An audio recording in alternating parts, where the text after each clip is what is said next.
तेल और खाने पीने की चीज़ों तक ही महदूद रह जाता है और विजय सरदाना से बेहतर एक्सपर्ट कोई नहीं होगा इस मामले पर अपना विश्लेषण करने के लिए। देखिए, मैंने सोने और चांदी के दाम बताए विजय भाई। सोना तो खैर इंडस्ट्रियल यूज नहीं होता। चांदी 62,035 रुपए से बढ़कर 68,520 रुपए हो गई है।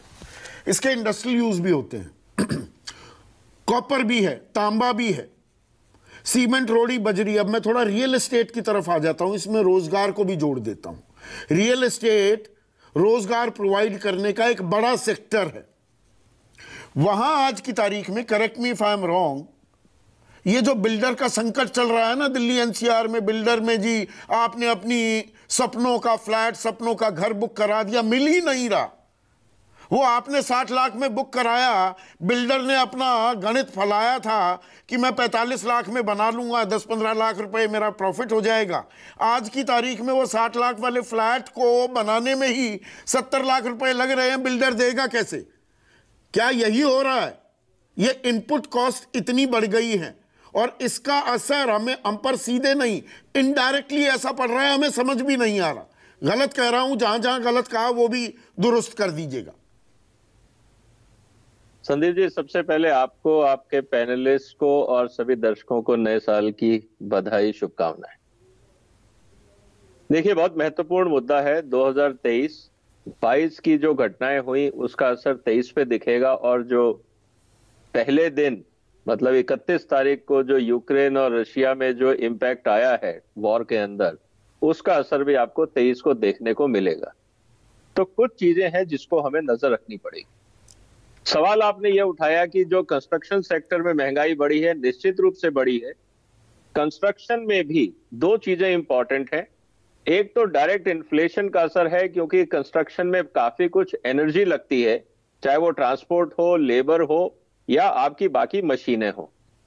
जब आपके क्रूड के दाम बढ़ेंगे, एनर्जी के दाम बढ़ेंगे, तो इकोनॉमी के हर सेक्टर के ऊपर उसका असर आएगा जो आप एनर्जी बेस्ड एक्टिविटी कर रहे हैं।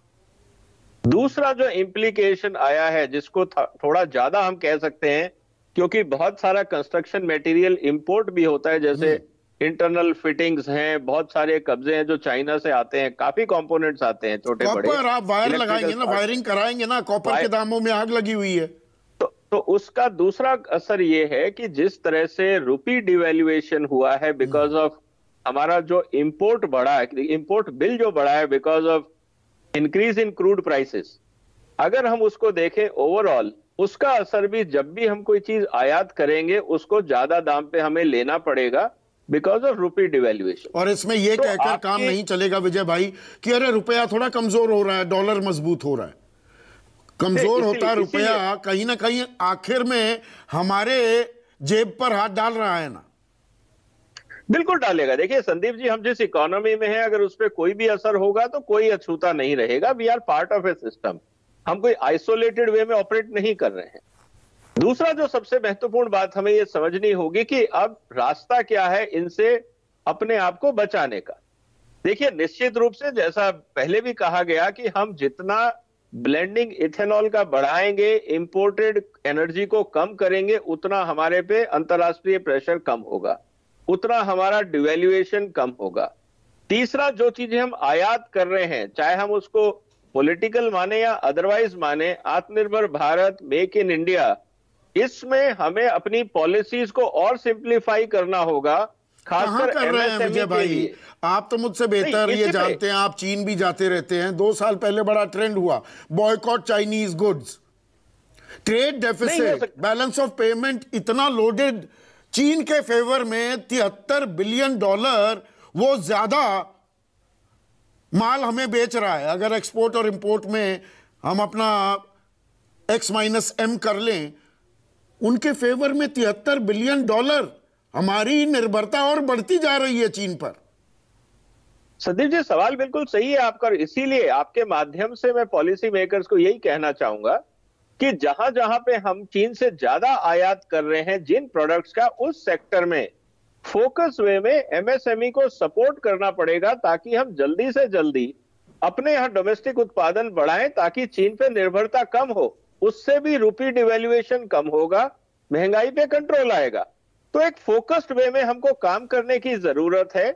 और मुझे लगता है कि सरकार को जिस तरह से आप इन मुद्दों को उठा रहे हैं, बाकी लोग भी उठाएंगे, तो कहीं ना कहीं ये दबाव बनाना जरूरी है कि एक टारगेटेड वे में हमें महंगाई को काबू करने के लिए स्मॉल स्केल इंडस्ट्री को भी आगे लेना पड़ेगा। आपने एमएसएमई और का भी जहां जिक्र तक किया विजय भाई, रियल एस्टेट का हमने किया, ये एम्प्लॉयमेंट जनरेटर्स हैं।